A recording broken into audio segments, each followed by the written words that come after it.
আসসালামু আলাইকুম এভরিওয়ান, সবাই কেমন আছেন? আমি আল্লাহর রহমতে অনেক ভালো আছি। নতুন দিনের নতুন একটি ব্লগে আপনাদের সবাইকে স্বাগতম জানাচ্ছি। আশা করছি সব সময়ের মতোই পুরো ভিডিও শুরু থেকে শেষ পর্যন্ত আপনারা আমার সাথেই থাকবেন। আজকে আমার জন্মদিনের ব্লগ আপনাদের সাথে শেয়ার করতে যাচ্ছি।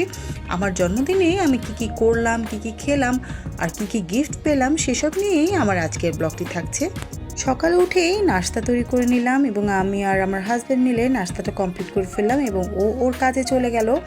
আমিও বাসার কাজ করতে লাগলাম। এমন সময় আমার একটা গিফট চলে এসেছে অনলাইন থেকে। এটা আমার ননদ আমাকে গিফট করেছে। যদিও আমার ননদ আমাকে এটা গিফট করেছে, তারপরেও আমি এই প্রোডাক্টগুলো নিজে চয়েস করে অর্ডার করেছিলাম। আমার যেসব জিনিসের প্রয়োজন, যে ধরনের কসমেটিক্সগুলো আমার প্রয়োজন, আমি সেগুলোই অনলাইনে অর্ডার করেছি এবং এটা আমার ননদ আমাকে গিফট করেছে। তো দুপুরে আজকে সিম্পল একটা মেনু ছিল। এটা হচ্ছে চিকেন দিয়ে একটা বিরিয়ানি তৈরি করেছি আর সাথে ডিমের সাদা কোরমা ছিল। তো যেহেতু আমরা মাত্র বাসায় 3 জন, আমাদের জন্য অল্প করে রান্না করেছি। এর মধ্যে অভিনেত্রী সাবিহা আপু আমাকে জন্মদিনের শুভেচ্ছা জানালেন, তো সেটাও আপনাদের সাথে শেয়ার করলাম। আমার জন্মদিন উপলক্ষে আমি একটু হাতে মেহেদি পরেছিলাম। যদিও আমার ননদ আমাকে রাত 12টার সময় কেক এনে আমাকে সারপ্রাইজ করেছিল, তারপরও বাচ্চাদের খুশির জন্য আমি একটা কেক তৈরি করেছিলাম বাসায়। খুব বেশি একটা সুন্দর হয়নি, তবে খেতে খুব ভালো হয়েছিল। বাসায় যা যা ছিল তাই দিয়েই তৈরি করেছি। কিন্তু এরপরে আমার সাথে কি ঘটবে সেটা যদি জানতাম তাহলে আমি আর এই কেকটা বানাতাম না। তো যাই হোক, বাচ্চাদের খুশির জন্যই আমি এই কেকটা একটু তৈরি করেছিলাম। আমার বড় মেয়ে তার নিজের মতো করে কেকটাকে সেট করছে এবং মোমবাতি জ্বালিয়ে দিচ্ছে। হঠাৎ আমার হাজব্যান্ড অনেকগুলো খাবার এবং কেক এনে আমাকে সারপ্রাইজ করে দেয়।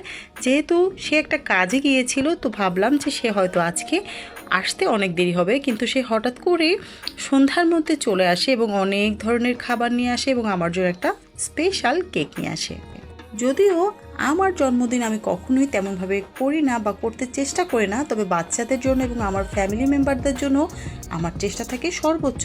তবে এইবার আমাকে আমার ফ্যামিলি মেম্বার্সরা অবাক করে দিয়েছে, সারপ্রাইজ করে দিয়েছে এবং আমি অনেক বেশি খুশি হয়েছি এবং আমি এরকমভাবেই সামনের বছরগুলোতেও এভাবে সারপ্রাইজ পেতে চাই। আমাদের পুরো পরিবারের ফটো আপনাদের সাথে শেয়ার করছি আমরা জন্মদিনটা কিভাবে কাটালাম। আমার হাজব্যান্ড, আমার বাচ্চারা এবং আমার ননদ মিলে যে পরিমাণ এফোর্ট দিয়েছে আমাকে সারপ্রাইজ করার জন্য, আমি অনেক অনেক বেশি খুশি হয়েছি এবং আমার খুব বেশি ভালো লেগেছে। এই ছিল আজকে সারা দিনের আমার জন্মদিনের ব্লগ। আমার আজকের ব্লগটি আপনাদের কাছে কেমন লাগলো আশা করছি জানাবেন। সবাই অনেক বেশি ভালো থাকবেন, সুস্থ থাকবেন, আমার জন্য দোয়া করবেন। নতুন কোনো ব্লগ দেখার আমন্ত্রণ জানিয়ে আজকে এখানেই শেষ করছি। আল্লাহ হাফেজ।